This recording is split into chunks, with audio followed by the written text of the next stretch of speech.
God, was that not so fun? Did we not have a lot of fun with that? That was exciting. No, one of the beautiful things is that when technology works, it just so works. And when it doesn't work, it just doesn't work. And I got a really new setup here that I absolutely love. But while we're chatting it up between you and I, hi everybody. Welcome to the Fit Life platform. I'm so excited today to bring to you Miss Lynell Bevels. But while we wait for people to log on, I'm going to do a couple of different sound checks just to make sure we're live. I know we're live, but I want to make sure that all the stream platforms that we're streaming to are up and running and everything is copacetic and moving accordingly. I hope that everybody is enjoying this beautiful, beautiful Thursday. There's so much magic in the air. Oh yeah, we live. We live. We're going to see if we can get through without my mom calling me today. She likes to call you when you're on air. She knows I'm live at this time every day, but guess what? She can call as many times as she wants. You know why? Because she's my mama. That's stuff to say. That's exactly. It. Well, I want to say welcome everybody again. Happy Thursday. We're so excited to be with you today. As you know me. We're going to start off first just sending out prayers and blessings to everybody. Hope that it just finds you in the most utmost spirit. If not, by the time you leave here, our goal is to have you fit. What is fit? Faith, intuition, and tenacity. It's about your ability to really change your mindset and get on the right track to living your best life. We're going to be talking about some great things here today. I'm multitasking today because I think I multitask all the time. But anyway, we all do, Cheryl. Thank you. I thought I was the only one to have 20 things going on at one time. No. Not okay. So we all have attention deficit disorder. Every last one of us. We do. Is there medication for it? I don't want it. Wine. Oh, I can fix that one. Thank you. I was so hoping it was an easy fix. Let me introduce the platform for those of you who are familiar. Welcome back. Glad to always have you. For those of you who are not, and I'm getting a little bit of feedback. Let me move my cell phone because I want to make sure it's not causing that. For those of you who are new, we are here to highlight both the journey and the success stories of professionals and entrepreneurs of color. We want to explore all the important and necessary information to help guide, inspire, and encourage all aspiring business owners and professionals of color. We plan to equip them with specific concrete examples, tools, tips, and tricks to lead them towards their own success, not only in life, but in business. And the question that always beckons on the Fit Life platform, are you fit? And I started off earlier saying, what does it mean to be fit? Fit is a state of mind. It's a mental state of mind. Just like you go to the gym and you get help, you work out, you get fit physically, you also need to be fit mentally. And there's tools that can help you to become fit mentally. And here at Cheryl Grant International, we have the Fit Life platform to do just that. It starts off with 3 pillars: faith, intuition, and tenacity. They're not anything new, but when applied, they can really transform your life. Faith is believing in what you can't see and knowing that you can still make it happen. Even though when everybody around you tell you that you can't, you continue to move forward with what you've been called to do, and you can make it come true. Trusting your gut, trusting that inner voice inside and learning how to tap into that inner voice. And then tenacity is just your will to go get it done. And today I'm so excited because we have an opportunity to bring to you an amazing, amazing, amazing guest who's going to help you to get fit. I want to go into a brief introduction because if I read her entire bio, we would be here for a couple of days, but no, I'm just kidding. We would be here. That's the accomplishments. When you're a powerhouse like Lynell Bevels, then you got a lot that you've done in your lifetime, and you have a lot to share. But I'm going to start off just reading, giving you a glimpse into this amazing woman. And as you know, I have to put on my glasses because I gotta see, and I can't see. One day, Lynell was listening to me, and she kept telling me, "Why are you frowning?" And I'm like, "I'm not. I can't."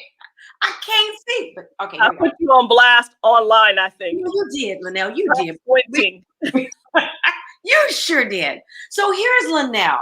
Lynell Bevels is a Bay Area native growing up in San Francisco during the heyday of the beloved 49er franchise. A fan of local sports, including the Raiders and the Warriors, Lynell has been helping individuals tackle their financial goals via specialized home financing solutions in order to purchase, refinance, or renovate their homes. For more than 3 decades, Lynell became a licensed real estate agent in her late teens while working for a small mortgage broker, who challenged the status quo by becoming one of the first minority-owned real estate development firms to build a new housing development in East Palo Alto. Lynell is committed to financial literacy and has partnered with many community organizations and realtors over the years to bring a message of home ownership and responsible lending to many communities throughout the Bay Area. At a young age, Lynell learned the power of community by watching her mentor navigate city policies and politics, all in support of growing the city's tax base. Lynell also learned the mechanics of the mortgage loan process, real estate, sales and marketing, housing and development, and in the importance of integrity, fluid knowledge, and commitment in order to help people wherever they are along their journey toward financial stability. Fun facts about Lynell: she has a twin brother, and no, they're not identical. 3 younger sisters, all of whom have children. The matriarch of her family is her grandmother, so is mine, who was born in Oklahoma, where her grandfather was part of the Choctaw Nation. I'm Choctaw Indian. We got to talk. Anyway, Choctaw Nation. Lynell's grandmother always instilled a work ethic unmatched by many as she worked 35 years in the post office, traversing the foggy streets of Pacifica to clock in timely to her graveyard shift in the Evans Street in San Francisco. Lynell's grandfather, a Navy man from Arkansas, was an active real estate agent for more than 30 years, a licensed insurance agent who helped many families with their financial goals. It's no wonder that offering excellent service along with a variety of competitive mortgage products is Lynell's top priority as she helps her clients navigate the mortgage loan process.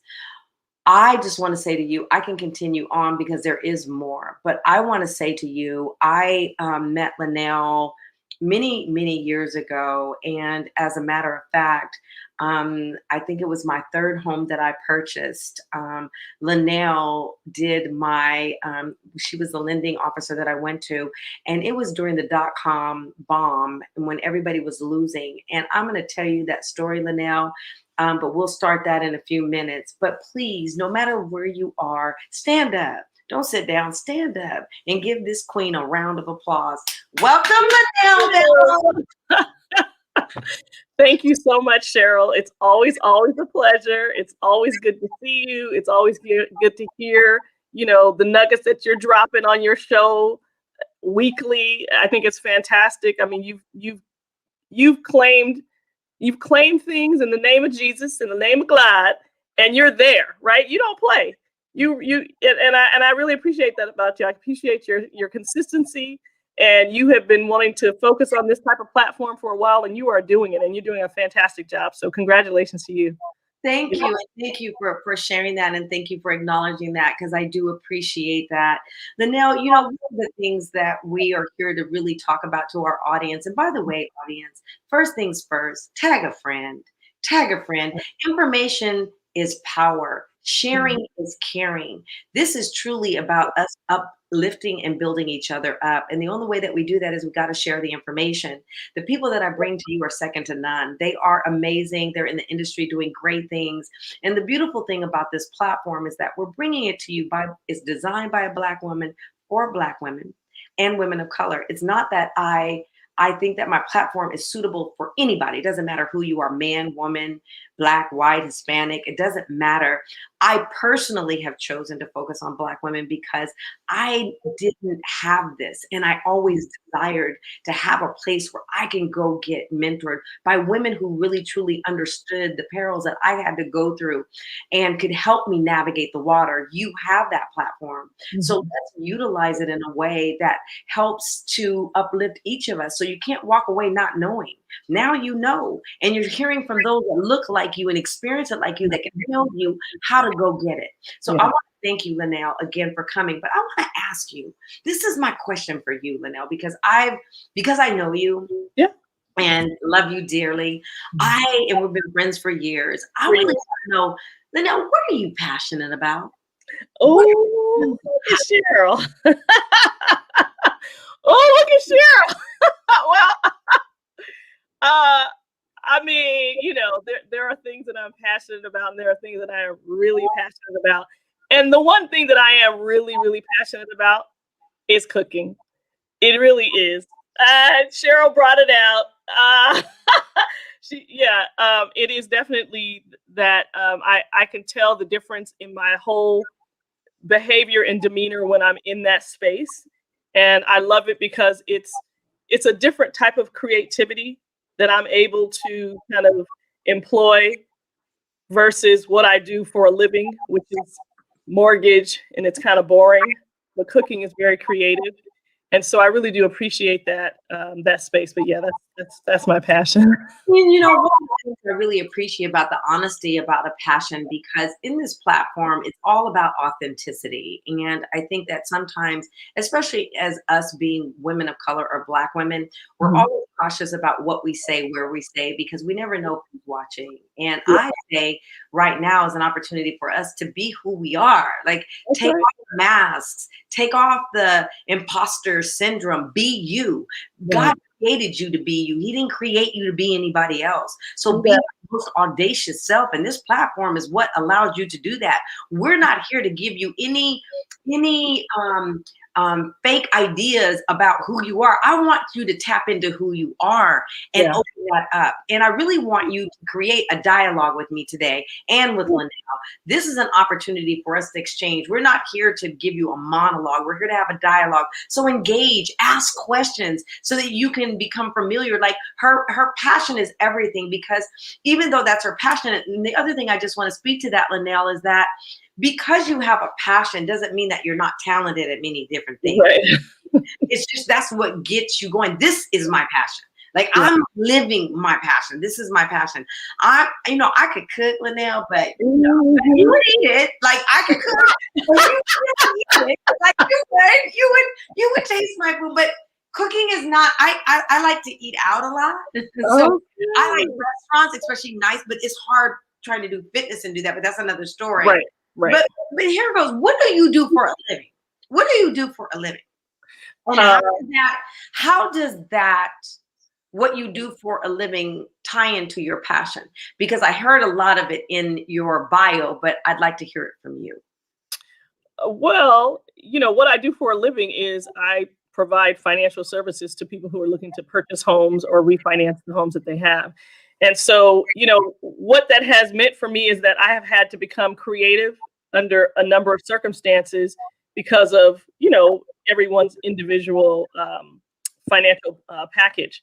And so, with mortgage, you have to listen. You have to be analytical in that space. You also have to be thoughtful and and passionate about your ability to help someone accomplish whatever it is that they're attempting to accomplish. And I think that you also have to be patient. And I don't find myself to be patient all the time, but actually I really am, because I have to be in order to be in that space. But when I'm in the space in mortgage working, I feel like I'm going crazy, because I'm trying to juggle 50 million different things at one time. In any one transaction, there are typically 7 to 10 different third party professionals involved in your one transaction. And so, mortgage, I like to say to people, is like being a project manager, right? So everyone's transaction is a project for me. And so I am a really, really good project manager when it comes to managing, beginning to end. And I think that cooking, to some degree, it definitely has a project management element, right? Because depending on who you're cooking for or what the idea, what the theme of the event is, you have to organize all these different moving parts to make sure that it all comes out the way that you kind of visualized it. And Right. so, but the cooking part kind of helps me kind of remove the stress that is inherent in the mortgage business. I mean, if you can imagine working with people as I worked with you so many years ago who are looking to purchase homes, whether it be your first, second, or third time, it's a stressful place to be in for a buyer. And, the mortgage professional as well as the real estate professional, they pretty much absorb, their clients' stress, in an effort to help them, kind of get through the process. So that's what I would say is similar. Well, that beckons a question for me, Lynell, especially, it's been many years ago since you and I did that home. And Mhm. what do you find are some of the barriers to success for first time home buyers, especially in today's climate? I mean, there's so many things that are a barrier, but largely, I think it's just misinformation. There are a lot of individuals who would otherwise be able to buy if not for other people telling them what they can't do, um, or just, in general society suggesting what you can't do. And then, of course, there are some other some other factors like credit, job stability, income, savings, those are important factors. But I think a lot of times is if you know what needs to be done in order for you to achieve that particular goal, then you do it. And some people do it sooner than others, but you do it. But for those who don't ever learn or try to find out about it, which is why you have all these companies around doing all this, the financial literacy, Right. a lot of financial literacy classes and stuff going on. More people need to be involved in financial literacy, really. Right. Well, I remember back in the day, Lynell, I don't know if you do this, especially with COVID. I know that a lot of it has stopped, but you used to do total workshops. I mean, really taking Yeah. people from beginning to the end of the process and educating them on what they need to do. And as a first step in somebody wanting to work with you, because I know I work with a lot of millennials and they're ready. Mhm. They're Yeah. ready to buy. And as a person who is in a consultative mode, what are Mhm. the things that you would tell them that they need to get in order? I know you just shared credit, which is very important, in savings, but just taking those steps because you've been teaching for years. I mean, this is not something that you're new at. Now you really No. know what it takes to really enter the home of enter into the home ownership. Yeah. I would say that the number one thing really is to decide that this is what you want to do. Everybody doesn't want to buy, and that's okay. You don't have to buy. I mean, there's plenty of people that love living la vida loca, right? They're driving their $100,000 car. They live in a pad, you know what I mean, a place that they can kind of get up and go, and then they invest in the stocks or any other financial tool that's going to get you to whatever level of financial success that you're looking for. Home ownership is just one of those pathways. And so deciding that you want to buy is the first step. And then figuring out what type of, dollars you need to set aside for that. And in that case, you probably need to speak with a financial coach. And as a matter of fact, I was on a panel the other day with a fantastic financial coach. And I'm just going to drop her name because she was bomb. She just, wow, No, we need to hear it. her name is Terry Banks, and she has an organization called Bank on It, and amazing information that she shared about kind of getting yourself in a space, like mentally. She said, some people are broke and some people are bougie broke. What? What is that? Like that's a new one. What Well, is broke? bougie broke are those folks, those high income earners who have no money, right? They could afford, or $5,000 a month in mortgage payment, but they spend all their money on whining and dining and you know cars and all types of things, right? And so she actually is set up so that she can kind of help people understand what you need to do. You don't have to eat sardines and top ramen, but there are some basic things, right, that can be done to kind of help put away the money necessary to either pay down debt so that you can qualify for more house, or put away money for whatever investments that you're trying to focus on. And so talking with a financial coach is definitely at the top of the list.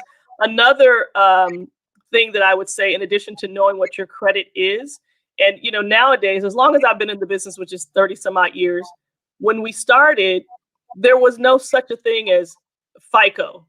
You know, there was no Credit Karma. None of that existed, right? So now you have all these consumer platforms that allow you to access your own credit report. You don't have to call me or any other mortgage professional, say, oh, can you run my credit for me? You don't have to do that anymore. Now you can just access it yourself.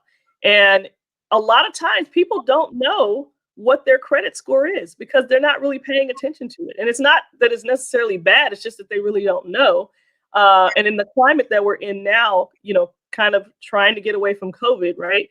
COVID has created a lot of risk, concerns of risk in the mortgage market. And because of that, a lot of the guidelines that have been in play for a while are now a little more rigid, right? So now instead of that 680 credit score, they might want you to have a 720 credit score. It just depends on what you're doing, right? And so it's important to know where you are with respect to credit. It's also important to know, are there any lurking credit issues that may not be on my credit report, like a tax lien? Sometimes tax liens don't get reported on your credit report. But once you get into escrow, there's a whole verification, like a quality control that happens. It's in addition to your credit. And sometimes there's data that shows up there that no one would ever know about. And those are things that have to be managed before you can close escrow. And the better course of action is to have it taken care of before you're in contract. Because if you can imagine, it's stressful when you're in contract. You have 21 days to close your escrow, and now you've got to manage some drama. So I would say that's a top thing. And then, of course, get your assets in order. Figure out where your money is coming from. If you're going to be moving money from your 401k or from your stocks, if you're getting a gift, all of those things are things that you need to understand. And lastly, I would say, I talk to any number of people, young, middle-aged, older, and people have a misunderstanding as to the whole payment sequence in terms of mortgage. Like, what does that include? That's your principal, your interest, your property taxes, and your insurance. All of those items need to be factored in to determine whether or not you qualify to purchase a piece of property. And what I've been talking lately with borrowers is the idea of house hacking, right? So instead of buying a single family residence, depending on your circumstances, you might want to consider a multifamily, like a duplex, a triplex, or a fourplex, because that allows a rental income component. So, if you don't make a whole lot of money, but you've got good credit, you have consistent job, you have a little bit of assets, you might be able to buy a duplex and use 75% of the rents from the other unit that you're not going to live in to help you qualify, right? So that's the term house hacking, where you kind of go in and you're renting out, these spaces. And so a lot of the millennials are certainly on that. They're not running to buy a big, single family residence with a white picket fence, because they're still picking it. They don't want to be held up in some 2,000, 3,000 square foot house. They want a cute spot where they can kind of roll in, roll out, and maybe down the line they'll do something different. But yeah, I think that knowing your credit score, knowing, the assets that you have access to, knowing, what makes sense for you, if you should buy a single family or if you should house hack and buy a multifamily. You bring up so many good points, and I'm going to tell you something. This couldn't be more timely of a conversation, especially about knowing what your credit is. Mhm. I actually had an alert come up yesterday, Lynell, I kid you not, and it said that somebody had ran a hard credit. and I haven't applied for anything. And Mm. so when I went to, I'm a member of Experian, and when I Mhm. went to the Experian app to try to figure out what that was, Mhm. somebody had applied for a loan through SBA. And In your name? well, apparently because it was a hard credit, in a hard inquiry on my Oh, credit report. And so I had to lock my entire sure. file down and understanding that I could do that. So people can't, if they somehow, and I think there was a breach with the SBA that they Mm. were able to access, because I don't know how else somebody could have gotten my information. I don't give my information out. But obviously, if you did a hard inquiry, you have enough of my information, and they applied for a $4,500 loan that they didn't What? get money for. No, I kid you not.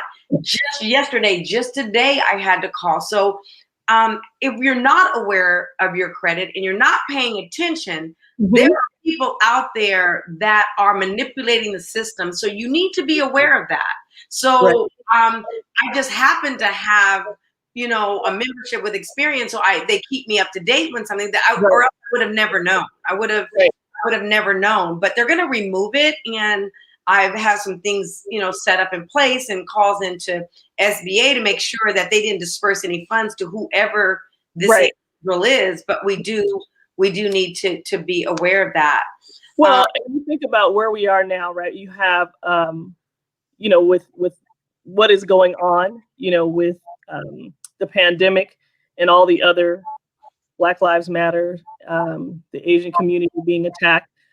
That is causing a whole lot of folks who are already trifling, right, to be even more trifling. And they're going after, some small businesses, right? Because small businesses right now are, in fact, applying for loans. So it might not seem odd. So, that's what they do. They figure this person is probably applying for a loan anyway. So I'm just going to kind of get in there. But yeah, you want to pay attention to that. That is definitely, credit fraud, and all three bureaus allow their the consumers to actually put a lock or a freeze yes. on their credit. And when you get ready to apply for a mortgage, for instance, and I've had to have them take it off, it can be a little bit of a production, but at least if you know that you have a lock on your loan, if you get ready to, I'm sorry, a lock on your credit, at least you can, alert your mortgage professional that, hey, I have a lock on my credit. I'll unlock it when you're ready to run my credit report. Yes, exactly. Mhm. And thank you for mentioning that. We have a question from Zai Warren, and Zai asks, like, here we got to put our glasses on again, Lynell.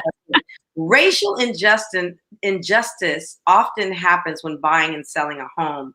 When it comes to price valuation, how should the Black community deal with these types of issues? My goodness, Zai, that's a very powerful question. Zai is a millennial, and she's Yeah. rocking it. She is queen of all things. Zai works with me, Lynell. She works for Mhm. my company. She's also she has a full-time job as well. Right. But this girl is amazing. If you guys have not checked out my blogs, Zai Warren writes my blogs. Okay. And Right she's on. a boss. When I tell you a boss, she's a boss. So yes, please answer Zai's question. So, okay. I want to say that I'm not sure that I can speak to it in the way that the question was asked, because it's saying racial injustice often happens when buying and selling a home. I've been in the mortgage space for 30 years, and so I would not say that that's been my experience, because I have clients that have not had that experience. So I wouldn't say often, but yes, racial injustice definitely happens. We've seen it a whole lot, in 2020, um, where appraisers, and I'm sure this is what Zai is referring to, where when an appraiser goes to the property, they may, for whatever reason, decide to um, bring the value in lower than it should be. And the one thing to know about appraisals is this: appraisals are um, they're an opinion. It's an opinion of value. And so you could ask 10 appraisers to go appraise the same property, and you may get 10 different valuations. So that's the one real problem about the actual valuation itself is that it's an opinion. And so you can't tell someone, well, you're not entitled to your opinion. No, that if that's their opinion, that's their opinion.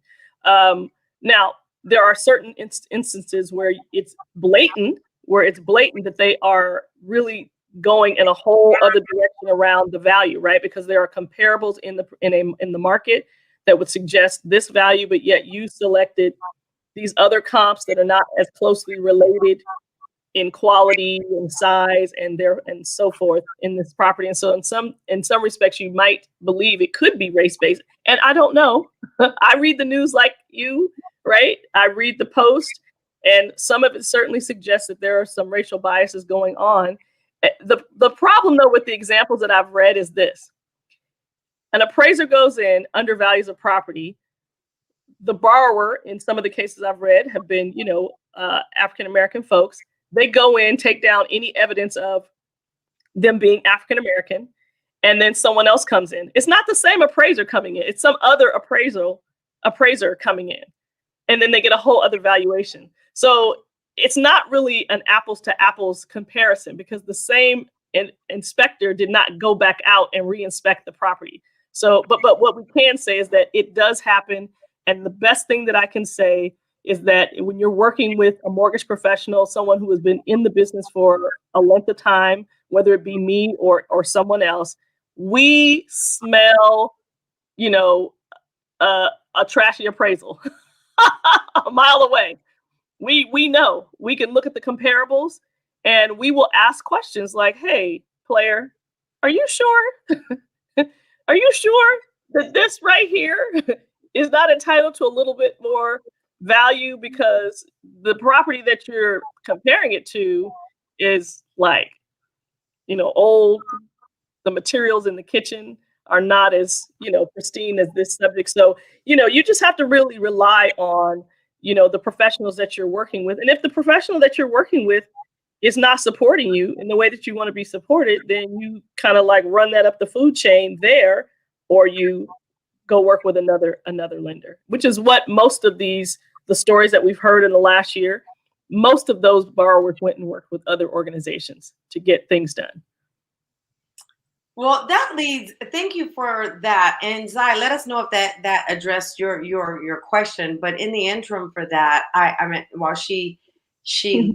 lets us know that, Lynell, I also have the question: what do you recommend for somebody who has really wants a home and Mhm. really desires, but living in beautiful California or living in somewhere just feels not affordable for them, or the dream, when I talk about being a faith, because this is where faith come in, where you've actually worked with clients and saw them, have a dream and make it happen. Can you Mhm. give an example of maybe what that is and how they overcame it? So is your question how how someone who's not able to buy in a particular marketplace then kind of reevaluates their dream and buys in other places? Or buys here? How do they overcome that obstacle that it's not true? Because in my mind's eye, Lynell, I believe anything is possible. Sure. Even in California, people are buying houses left and right now, right? So how Well, do we equip our community to do that when it looks impossible to do? I think the first step is to just have a conversation with someone about what your qualifications are. So I like to tell people, we take a snapshot of where you are today. So never mind what you're going to do in the future. I'm going to get a raise. I'm going to pay off my debt. No, never mind that. Let's just take a snapshot of where you are today. What's your income today? What Yeah. debt do you have today? And what's your credit score look like? And once I look at that, then I can kind of run some numbers and say, okay, based on your current annual gross income and your current monthly consumer debt, like credit cards, student loans, car payments, student loans, by the way, count whether they're deferred or in forbearance or not. But I look at that information and run some numbers. And based on that, I let people know, oh, hey, this is what you qualify for. And they're like, oh, I mean, I've had a lot of people over the years, because it's been 30 years, right? I've had a number of people be very surprised at what they could qualify for, because the industry has their own kind of criteria, and it may not be what you think it is, right? And so it's always a good idea. It doesn't cost you anything to get a pre-qualification. That's what that is, a very informal process, right? It doesn't cost you anything, and you can at least know this is where I am today. So guess what? In the next 6 months to a year, I need to pay down my car note, or I need to pay off these credit cards, or I need to, you know, bolster my credit score. Whatever it is that you need to do, you can take a running start 3 to 6 months and knock it out so that when you are in position, you're really ready, to get the whole process going. Yeah. Awesome.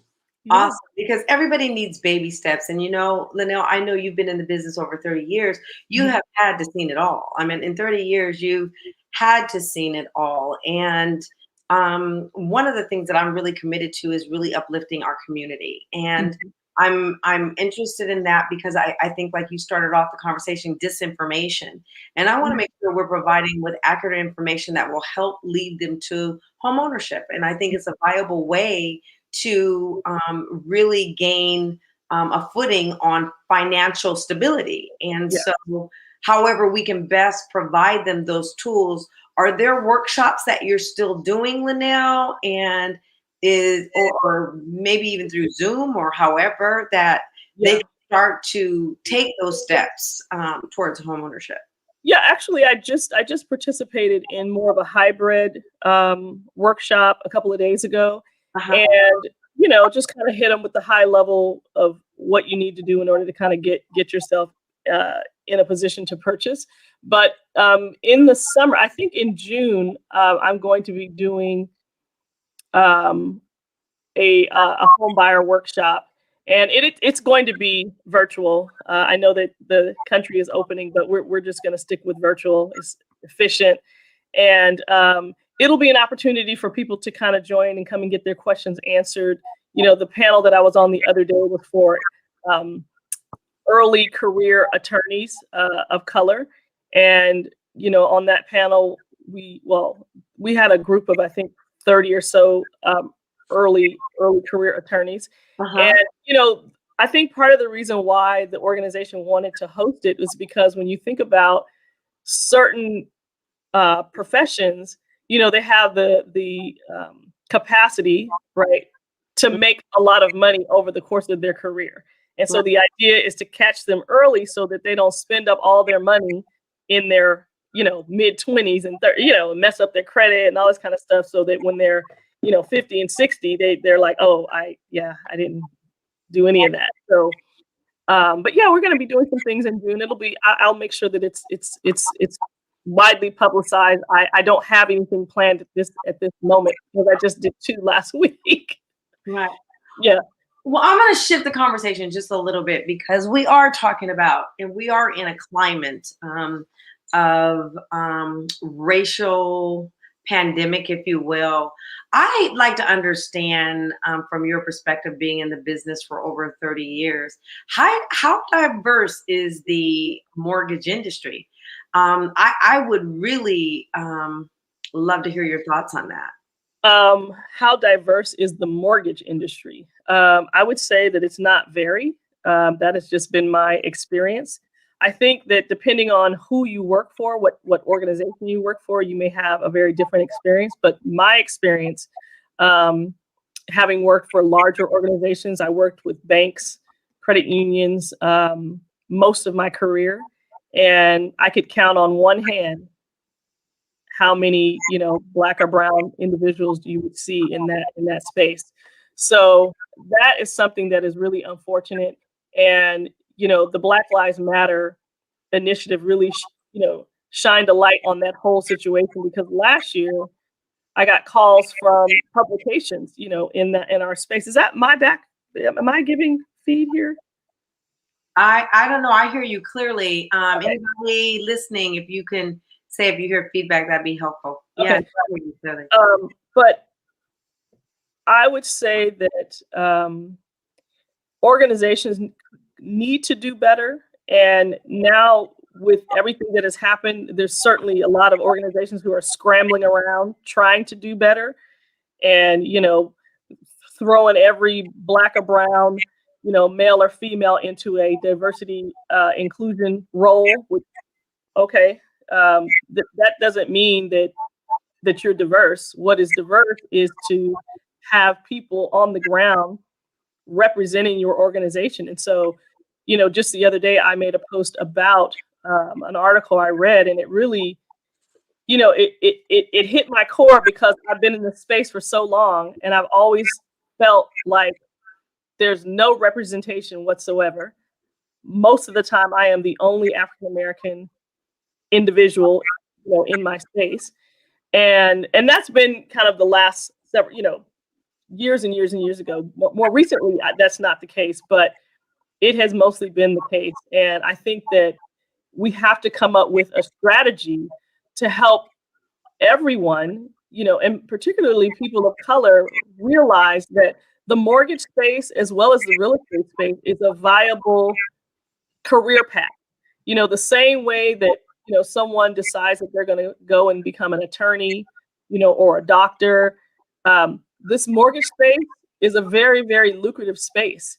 And I don't think people really realize or understand the amount of money that people make in this space. The real estate agents, they make, goo gobs of money, right? But of course, they're selling big ticket items. Mortgage consultants, if you compare, depending on transactions, they probably make more money than real estate agents make. And that's just simply because real estate agents, most of the time, are not doing the same volume, numbers of transactions, if you will, that loan officers are doing. And so it's a really good space. And if you're good with numbers, I would say that I didn't pick this industry. It picked me. And I just kind of fell into it. And I never really thought that I was good with math. And I guess you don't necessarily have to be good with math, but you have to have an analytical mindset, because there's always a problem to solve, and math is about problems and solutions. Yeah. And mortgage is about problems. And it doesn't mean just credit problems. There's any number of problems a person can have when it comes to trying to apply for a mortgage, like self-employed borrowers. There's a big problem right there in some cases, right? Because with self-employed borrowers, most of the time they are hiding all the money that they're making in their tax return so that they don't have to pay taxes. Well, you can't have it both ways, right? Either you're going to show you make money and pay taxes on it, or you're not, and then therefore you may not be able to qualify for any number of loans, not just mortgages, but any number of loans. So yeah, so that's the thing about mortgage. If you're analytical, patient, project management oriented, detailed, the mortgage space could be a very good space for you. As a matter of fact, Mason McDuffie just hired a corporate loan officer. So that's someone who just, answers phones on behalf of the company, calls that are just coming in, taking those loans. And she was a teacher and had been laid off during COVID. And, I sent out kind of like I'm hiring kind of a thing, and she kind of responded to it. So I had a conversation with her, and I was just like, this is a this is a perfect candidate. She was a perfect candidate. She had not been in the mortgage business long, maybe 6 months, but the ability to speak and express yourself, right, is so huge when it comes to mortgage, because mortgage is a little on the complex side, right? So if you can do that, and you expect that a teacher has that ability because that's what they do for a living. And we kind of got a little bit of pushback because she hadn't been in the business a long time. But I'm like, no, listen, you have all these wonderful people who have been kind of moved out of their normal, right, field of work. And we have opportunities to hire people who would be, unbelievable candidates for any number of positions that we have. And so anyway, she's been hired, and I'm hoping that other, yeah, yeah. I'm hoping that other, folks that are coming out of other industries, right? Because a lot of industries just kind of shut down during COVID. So what do? Exactly. And I think what the point that you just resonated with me when you said that is giving people the opportunity, because people are truly multifaceted. And sometimes we want to say, and in hiring, I understand from the perspective of that you're looking for a certain kind of skill set to do Mhm. a certain kind of an end result. But just because a person doesn't have that doesn't mean that they don't have comparable skill sets that can equally not only match but surpass, Yeah. because there's certain things, even when I got into sales, I'll never forget it, Lynell. And I went to work for Hewlett Packard, which was a very Mhm. technical company and Yeah. very engineering focused. Everybody had an engineering degree, and I had none of the above. But what I had that most people don't have is passion. What I Right. had, what most people don't have, is persistency. What I Yeah. had, and what are the skills you're looking for a sales rep? Persistent. They need to know how to have a tough skin and be able to take no and keep That's moving right. till they get an end result. So That's it's right. about opening up. So that's really a message to those that are out there hiring that are mortgage companies, to give people the opportunity, because in giving them the opportunity, and long as they have the work ethic, because I'm a big proponent of having the work ethic. You got to Yeah. show up.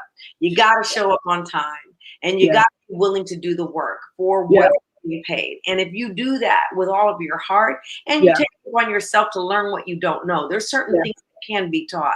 You Yeah. can't teach certain skill sets. So Yeah. giving that person the opportunity is a part of the biggest issue. And not to divert from you at all, but there is Mhm. a phenomenal project right now that I'm a part of that's happening in downtown Oakland. And it's really about a mural that's being Yeah. built, the largest, tallest mural I in saw it. Yeah. Oakland, maybe even in California. But I want Yeah. to drive it back home to what we're talking about. Mhm. It is creating opportunity. It's to stamp out world hunger. Do you know Right. world hunger doesn't have to exist? It Right. exists because people don't have access. And the interesting things, it's in the millions. I don't remember the exact statistics. I Mhm. will learn it after this interview. But it's like, I want to say, hundreds of millions of individuals that go hungry. And Mhm. most of the individuals are people of color. And Yeah. it's not that they go hungry because there's not enough food supply. We Right. just have to open up the resources. So Right. when I hear you speaking, bringing it back to what you're saying, I really think it's about access. Give people the opportunity. There are a lot of young, innovative, smart people of color, Black, brown, Asian, that are out there. Give them the opportunity. Agreed.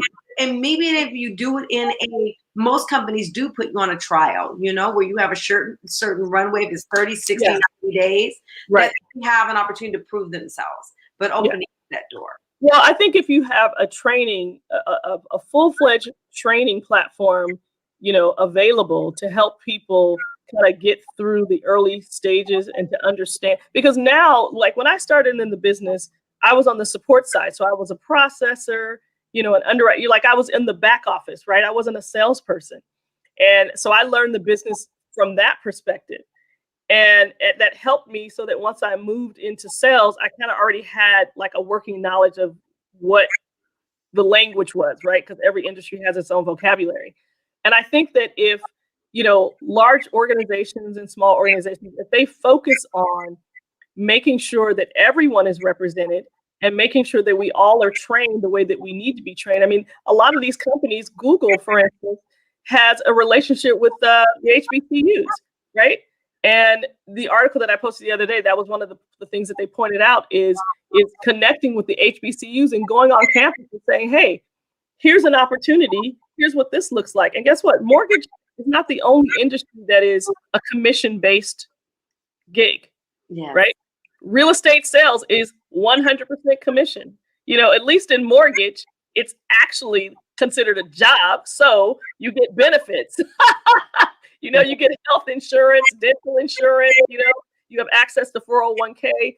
And so I think that mortgage is a very viable track for people who are or are interested in something different, right? Or they've always been interested in it and no one would give them an opportunity. So One of the things I love most about this platform is for every interview, I always learn something. And for every interview, I know if I'm being enriched, then others are too. And Mhm. Lynell, the thing that I don't like is that it always goes by so fast. And not to add to our little technical difficulty, that's okay because things happen and that's just what it is. Yeah. Before we close out, because I actually am participating, I have another call right after this one that I'm participating in, but I want to make sure that, first of all, I thank you. I thank you for your leadership. I thank you for your commitment. I have worked with you, and the thing that I like most about you is that you're thorough. You're very direct and to the point, and you don't sugarcoat things, and you make it very clear on how you get from A to Z. And you were that way with me. And not only that, you walked me through the entire process. So I never felt alone. I never felt that you went away. You're a professional, and you really do go beyond the call of duty. That has always been my experience. So I thank you for that. Thank you. Somebody said they love Lynell. Thanks, Steve Dorsey. I love her too. I do. She is my girl. But Lynell, the question I have for you right now, how can we support you? How can we help you?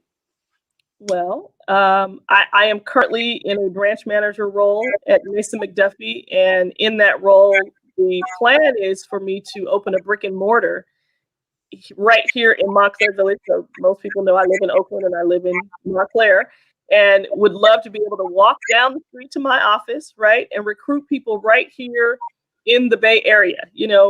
That's the plan. And now with COVID, we can kind of recruit. You don't have to live in Oakland or San Francisco. You can be in LA, but maybe the Bay Area is like where you have your connections. And so I'm trying to kind of throw a wide net, because I know that there are any number of people who are capable. Maybe they're already in the space, but if they're not in the space, maybe they've been in other arenas where they have a client base, right? Because really, this is just about who do you know, who can you help. Everyone who owns a home at some point needs to save money because interest rates may drop, or someone might need to purchase a home. And so helping me is to let people know, if you know anyone who needs to purchase. Lynell, you went blank. I can't hear you anymore. I think I hit the button on an accident. Where do they connect with you? They can connect with me. I'm on Facebook. I'm on LinkedIn at Lynell Bevels is my Instagram.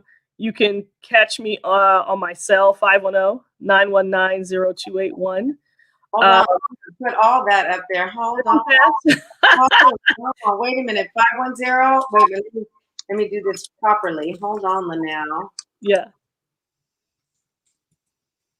But yeah, I like to say while you're typing that, one of my very good friends, dear friends, Reva Tolbert, who is I love Reva. She's my best.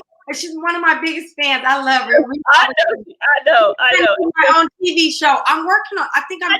She knows. I know.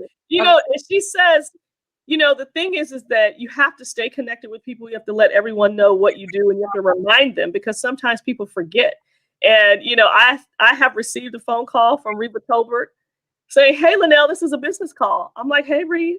She said, "Listen, do you know anyone who needs some help? You know anyone who needs to purchase a piece of property? Anybody who has some real estate needs? Any questions?" And so those are things, like, she's been telling me that for over 20 years.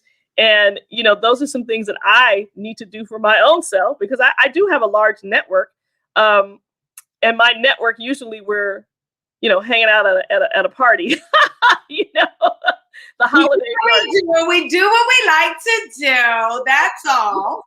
But the reality is that, my work requires referrals, and it requires the support of, the entire tribe that knows me. You know what I mean? And I'm very reciprocal. I am always referring people, because it's just in my nature. It's just what I do. If I hear something, I'm like, "Oh, you should call this person because, you guys are a match." So, just reach out, Yeah. And so your telephone number, please? It's 510 919 0281. Okay. Not 77793.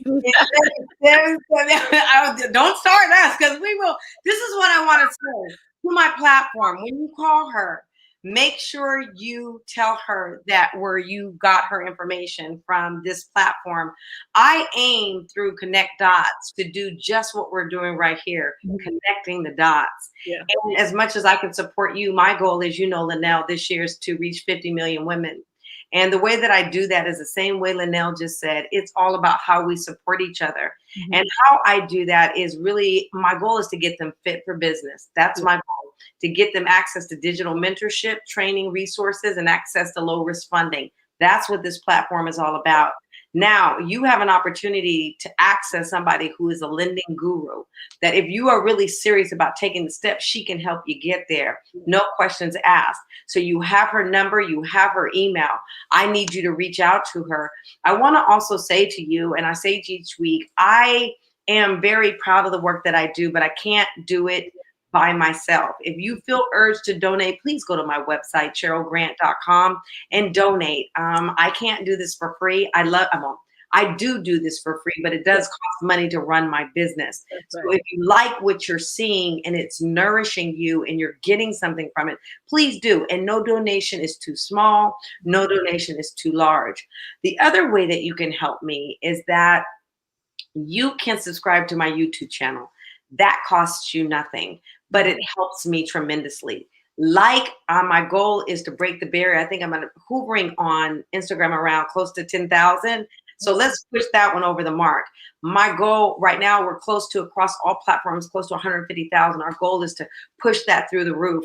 This year, I'm going to do it, but I can't do it without you. We have to support each other. And then the other thing that I want to say is that I'm all about supporting Black businesses. I'm the vice chair for the Oakland African American Chamber of Commerce. Last year, along with my president and others, we raised $1 million to help our local businesses who weren't getting access. I want to ask you to support. Now I'm about to show y'all. Can you see my dress, Lynell?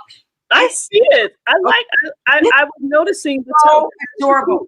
Support Angie. Angie is the owner of On the Runway. And she is also a supporter, and I'm going to put this here on the chat too. On the run, you guys, I can't talk and walk. I'm sorry. On the runway. Yeah, I can't. Some things I can't. But the thing is, the moment I told her that I was on this campaign to reach 50 million women, she immediately partnered with me. And if you give her the code Cheryl Grant International, SGI50 and the capital M, SGI 50 million, then she will give you a special discount. Her products are amazing. Her service is amazing. Please do support our Black-owned businesses, and she's a sponsor of this particular platform. So please do. Awesome. That's awesome. And then last but not least, Lynell, I love you. And you are, what we didn't talk about is we talked about your passion. We talked about what you do professionally and what you are a perfection at, and you're very good at it. But you are so much more. Lynell is probably one of the most well-networked person in this entire Bay Area. Who doesn't know Lynell? I don't know. I'd be like, well, where you been living, under a rock? You don't know Lynell Bevels? You don't know Lynell. And there's great power in that, Lynell, because with your network and with who you know, there's nothing that you can't do. So I'm sending you positive energy for what you're about to manifest this year. But whatever you have, I'm gonna put 10 on it. It's gonna be 10 times whatever you already have as a goal. And if I can do anything to support you and help uplift you to get there, know that I'm here. Okay. I appreciate that, Cheryl. I really, really do. And you'll be the first to know about my project that we talked about the other day. Please. And we have great things that we're going to be doing that I will be in St. Martin in December. I'm going to be speaking, and I'm looking to take 20 women with me. We're about to do this. So it's going to be amazing. And I really want it to be that way where everybody's getting something when they walk away, including you. Whoever comes, not only mentally, emotionally, spiritually, but financially. I want you financial too. Look, Cheryl, gotta get we gotta get them bags. I'm just saying. You That's got right. to pay for that mortgage that you want.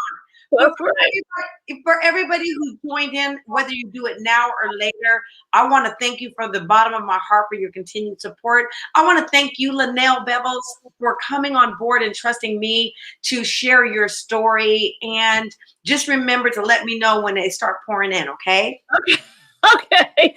Thank you so much, Cheryl. I appreciate you. I appreciate your platform. It's a fantastic platform, and I look forward to future interviews with your guests because I try to peek in, see what's going on with Cheryl. Well, listen, oh my God. And I almost forgot. And I need to thank my team too. Lynell, I have an Oh amazing yeah, team. they're great. I just hired a chief of staff. She is amazing. My administrative assistant, my son who does all my branding, John Tay Grant. The collateral, beautiful. Oh my God, he's a genius. Yeah. Zy Warren, who does my newsletters. I have a team. When I tell you, I have right now about 8 girls that are working for me. Jasmine Collin, I have Andrea Stanley, I have Ebony. I have, like, these women are just amazing. All of them are absolutely amazing. But tomorrow at 5:00 p.m., you have to tune in. We are going to be talking to some powerhouses. We're talking to Mary Stutz, SVP. Oh, right. And pharma. We're also going to be talking with Leah McGowan, VP for Salesforce. We are going to be talking to Kalina Bryant, who is head of customer success. And we're going to be talking to Karen Washington, who is a senior director for Microsoft, all about the future of Black women in technology. It is going to be a powerful conversation. Please do tag someone. It's going to be fire. And then next week, I'm bringing on board Precious L. Williams, who just recently, she has like 3 books, but one of the books she just came up is Perfect Pitch. And she has some other ones out there, but right now they're not coming to name, so I don't want to misname the title. So please do join in. We got some great things lined up for you. Oh, and then the week after that, I try to feed you guys slowly. But after that, we're going to have Santia Deck. Santia Deck is in her 30s. She just came out with a shoe, her own personalized tennis shoe. She's the first Black woman to play in the WNFL. And they call her Queen of Abs. And so we got a lineup for you. All you need to do is show up at the Fit Live. That's all. Can I plug the Associated Real Property Brokers? Please. Yes. Yes. The Associated Real Property Brokers this week is Realtist Week.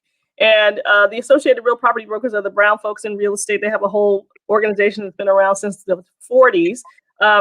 But on tomorrow is going to kind of end this week of realtist activity. We've been talking about the state of Black homeownership, millennials, focusing them on house, then the car. Don't buy the car first, buy the house. And we're all going to be networking tomorrow. It's the first networking event in person since the pandemic. And it's actually taking place at Plank. At Jack London Square tomorrow. I think it's 5 to 8 p.m. It's outdoors, so you can socially distance. I'm going to be wearing a shield. I already have my vaccine. But yeah, I would say that, for those of you who like to network with the real estate and the mortgage community, come on down. I'm sure they'd like you to register. As ARPB is Associated Real Property Brokers is the name. So hope to see you there tomorrow. I'll be there. Right. And please do post in the chat what the registration website is so that people can get that. And I had the pleasure of speaking at their prayer breakfast today, and it was amazing. They are the Women's Council. The Women's Council. You're right. The Women's Council. The Women's Council. But it was amazing. And it was the definition was no grit, no pearls. That's right. Yes, I remember that. No grit, no pearl. That's right. So I'm gonna sign off, Lynell. I love you. I love you too. Thank you so much, girl. Okay. Have a great evening. Good weekend. Take care. Bye.